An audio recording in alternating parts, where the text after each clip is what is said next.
Bonjour et bienvenue à cette petite vidéo dans laquelle j'aimerais répondre à quelques questions qui m'ont été posées, notamment par des amis en Afrique. C'est un sujet qui est souvent débattu dans plusieurs milieux chrétiens et je n'aimerais pas entrer dans les débats, mais juste nous renvoyer dans les Saintes Écritures qui seules sont notre norme et notre nourriture et qui donnent les réponses à nos questions, que ce soit parfois directement, parfois par des principes que la parole de Dieu nous a laissés. Nous lisons donc d'abord en 1 Corinthiens au chapitre 16. Et je recommanderais vivement que même après avoir regardé cette vidéo, chaque croyant puisse encore calmement lire et relire et méditer les versets que nous avons eus à regarder ensemble. Nous lisons en 1 Corinthiens au chapitre 16 les premiers versets. Or, pour ce qui est de la collecte qui se fait pour les saints, comme j'en ai ordonné aux assemblées de Galatie, ainsi faites-vous aussi. Que chaque premier jour de la semaine, chacun de vous mette à part chez lui, accumulant selon qu'il aura prospéré, afin que lorsque je serai arrivé, il ne se fasse pas alors de collecte. Et quand je serai là, ceux que vous approuverez, je les enverrai avec des lettres pour porter votre libéralité à Jérusalem. Quelques points que nous trouvons dans ces versets sont de grande importance. Tout d'abord, nous trouvons que le mot collecte, ici au singulier, souvent au pluriel, n'est pas inventé par des frères, mais que c'était une réalité, que les croyants étaient exhortés à mettre à part quelque chose pour des buts spécifiques. Nous allons encore voir pour quel but.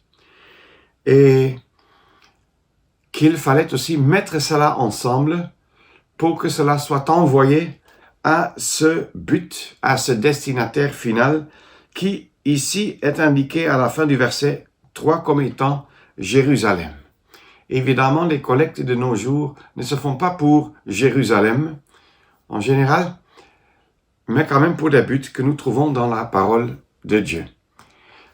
Un autre point, c'est que dans le verset 1er, nous trouvons que l'apôtre Paul avait déjà donné des prescriptions, des ordres même, aux assemblées de Galatie, dont, semble-t-il, les Corinthiens étaient au moins partiellement au courant, puisqu'il en fait mention comme si c'était déjà connu. Mais maintenant, il leur dit, aux Corinthiens, de faire de même. Il indique aussi un jour par excellence pour mettre à côté quelque chose.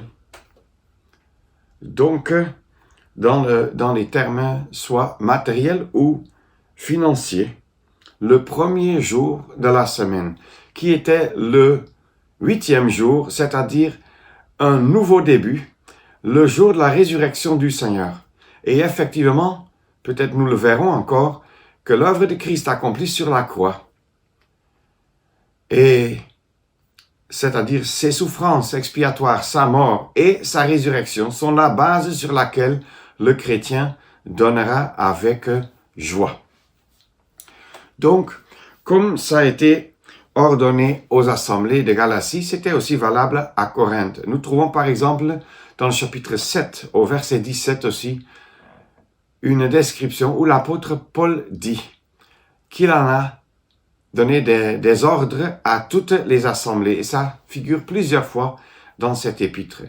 Ce qui était valable en Galatie était valable à Corinthe, était aussi valable ailleurs. Les principes de Dieu ne changent pas. Et ça, déjà, c'est un encouragement pour nous. Et qu'on soit aux Pays-Bas ou en France, ou bien au Cameroun, au Tchad ou ailleurs en Afrique, les réalités de la parole ne changent pas. Ce que nous appelons généralement les collectes au pluriel est appelé la collecte ici au premier verset. C'est aussi appelé au verset 3 une libéralité ou bien un don. En 2 Corinthiens, au chapitre 8, nous trouvons encore une autre expression. Je lis juste ceci. Nous demandons avec de grandes instances, 2 Corinthiens 8, verset 4, la grâce et la communion de ce service envers les saints. C'est une grâce, c'est une communion, c'est un service. Nous trouvons encore une autre expression liée à ce phénomène des collectes, voire de dons pour un but spécifique, dans l'Épître aux Philippiens au chapitre 4. Au verset 18, où l'apôtre Paul dit aux Philippiens, « Or j'ai amplement de tout, et je suis dans l'abondance, je suis comblé, ayant reçu d'Épaphrodite ce qui m'a été envoyé de votre part, un parfum de bonne odeur, un sacrifice acceptable, agréable à Dieu. » Dans l'Ancien Testament, nous trouvons maintes fois cette expression, un sacrifice de bonne odeur. Par exemple, chez l'Holocauste, en Lévitique 1. Mais ici, nous trouvons un sacrifice de tout un autre caractère, différent. Ce n'est pas l'Holocauste qui parle de la grandeur et des gloires du sacrifice de Christ, qui s'est offert en sacrifice à Dieu, pour lui plaire en toutes choses, mais ça parle plutôt de nous, de ce que nous pouvons faire.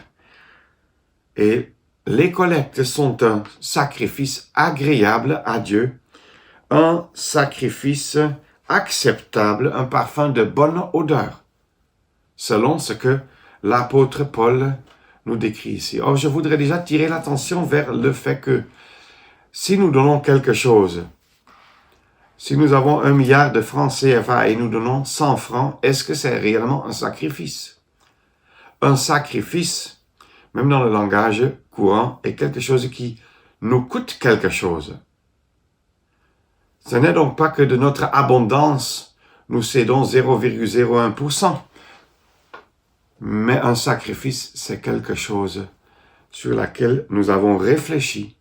Et bien que voyant que ça nous coûte beaucoup, nous avons été prêts à sacrifier cela. À qui? Évidemment, à Christ, au Seigneur. Pas à l'assemblée, pas à des frères, à un pasteur, un berger, un évangéliste. Non, nous donnons au Seigneur. D'ailleurs, ce qui est important, c'est de voir que nous sommes dans un monde où il y a beaucoup de besoins matériels et financiers. Mais collectivement, comme croyants, nous ne sommes pas appelés à aider dans des buts, disons, sociaux. Nous voyons bien qu'il y a assez d'organisations dans le monde entier, des ONG qui se donnent pour l'un ou l'autre but de bienfaisance. Et nous n'avons rien contre ces buts. Et peut-être sur le plan personnel, le croyant peut même donner de l'argent à une ONG, surtout chrétienne. Mais le cadre biblique pour les collectes et pour les dons est un autre cadre. C'est ce que nous faisons collectivement. Et nous trouvons d'abord en Galates, au chapitre 6, un verset que je voudrais juste lire. Que celui qui est enseigné dans la parole fasse participer à tous les biens temporels celui qui enseigne. Et même l'apôtre Paul, dans d'autres portions, dans les épîtres aux Corinthiens par exemple, il indique comment celui qui travaille doit être soutenu. C'est un élément, un but pour lequel se font les collectes. L'autre but, c'est ce que nous trouvons aussi dans l'Épître aux Galates, mais au chapitre 2. Non, je me trompe, c'est plutôt au chapitre 13 de l'Épître aux Hébreux. Chapitre 13 des Hébreux.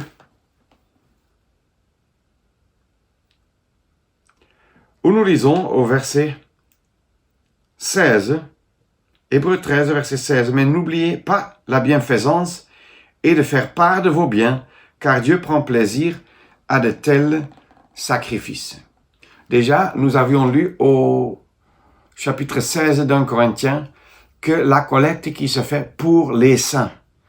Et encore est-il que nous sommes appelés à la bienfaisance. en Hébreu 13, verset 16. Et ça, c'est la collecte qui se fait pour le besoin des nécessiteux, comme on le dit souvent, pour les besoins des pauvres, des démunis, pour leur faire du bien, la bienfaisance, ainsi appelée en Hébreu 13, verset 16. Mais nous avons aussi lu « et de faire part de vos biens » dans le même verset. Et ça se lie à ce que nous avons lu en Galates 6, verset 6, à savoir de faire part de nos biens envers ceux qui œuvrent dans l'œuvre du Seigneur et envers les besoins de l'œuvre du Seigneur en général.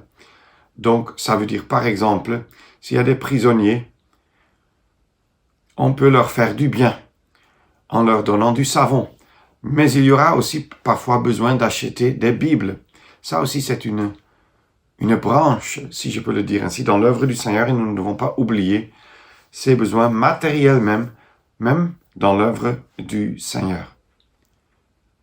Une autre question se pose, avec quelle régularité est-ce que nous donnons? Il est évident par les versets lus en 1 Corinthiens 16 que nous ne donnons pas juste de façon spontanée, mais régulièrement. En 1 Corinthiens 16, nous lisons « le premier jour de la semaine ». Il fallait mettre à part quelque chose chez soi, à la maison, ce qui est le premier pas. Mais d'autres portions de la Bible nous montrent que c'est quelque chose de collectif et que les dons collectés, c'est-à-dire par les collectes, étaient envoyés collectivement à Jérusalem, par exemple, donc pas par chaque personne à titre individuel, ni de façon spontanée seulement. Je sais bien que certains sont opposés à l'idée des collectes à faire chaque dimanche, mais je crois que la parole de Dieu nous donne suffisamment d'indices pour cela. Que c'est une chose collective à faire comme croyant. La question se pose aussi, combien est-ce que je dois donner? Bon, nous avons lu en 1 Corinthiens 16, selon ce qu'il a, c'est-à-dire selon qu'il prospère. Or, c'est déjà une pensée que nous trouvons dans la parole de Dieu. Je pense à cette veuve qui a donné ses derniers sous.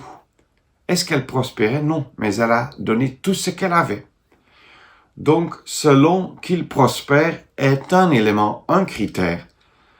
Quand je considère combien je dois donner, peut-être quand j'étais étudiant, j'avais peu. Maintenant que je suis fonctionnaire, bien rémunéré, ça devient autre chose. Je ne peux pas dire qu'à l'époque, je donnais 100 francs. Maintenant encore, je donne 100 francs. Je dois être réaliste quant à la question, est-ce que je prospère? Je dois aussi être conscient de ce que le Seigneur lui-même a dit selon Acte 20, verset 35, à savoir que il est plus heureux de donner que de recevoir. Et c'est pour cela que nous pouvons même tirer quelques leçons de 2 Corinthiens au chapitre 8, qui nous montre au verset 7, à la fin, que vous abondiez aussi dans cette grâce. Alors, nous lisons aussi dans la parole de Dieu que Dieu aime celui qui donne joyeusement. Et si on donne joyeusement, on ne va pas juste donner le minimum, mais on sera vraiment devant le Seigneur pour donner selon notre possibilité. Oui, c'est en 2 Corinthiens 9 que j'aimerais encore lire cela. Non seulement que nous devons abonder, mais que nous devons donner selon 2 Corinthiens 9, verset 7. Dieu aime celui qui donne joyeusement.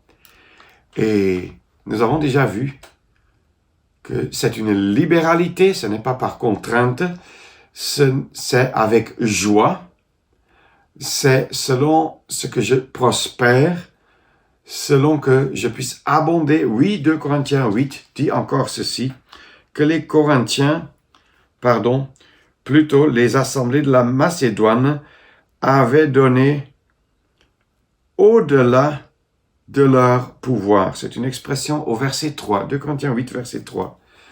Tout cela, c'est un miroir, chers amis. Est-ce que je donne ainsi? Est-ce que je donne ainsi? Abondamment? Est-ce que je donne ainsi? Joyeusement? Et au-delà même de ce qui serait réaliste si je vois les circonstances terrestres dans lesquelles je me trouve, dans lesquelles ma famille se trouve, ainsi de suite. Puisse le Seigneur nous donner à vraiment regarder dans le miroir de la parole pour voir est-ce que j'y réponds. Est-ce que je réponds à cet exemple des assemblées dans la Macédoine qui n'étaient pas riches et qui pourtant ont donné joyeusement, abondamment, au-delà de leur pouvoir et spontanément. Mais spontanément ne veut pas dire seulement à titre individuel, ça veut aussi dire collectivement. Donner spontanément veut dire, dans ce cadre de la parole, donner spontanément en abondance dans les collectes, puisque c'est une chose collective telle que la parole de Dieu nous enseigne. En dehors du fait que certainement chacun de nous donnera aussi à titre individuel. Si quelqu'un d'affamé vient à la porte, on donne quelque chose. Ça, c'est à titre individuel. Mais tel que nous voyons dans la parole de Dieu, il y a bel et bien lieu de parler de collectes qui se font en assemblée.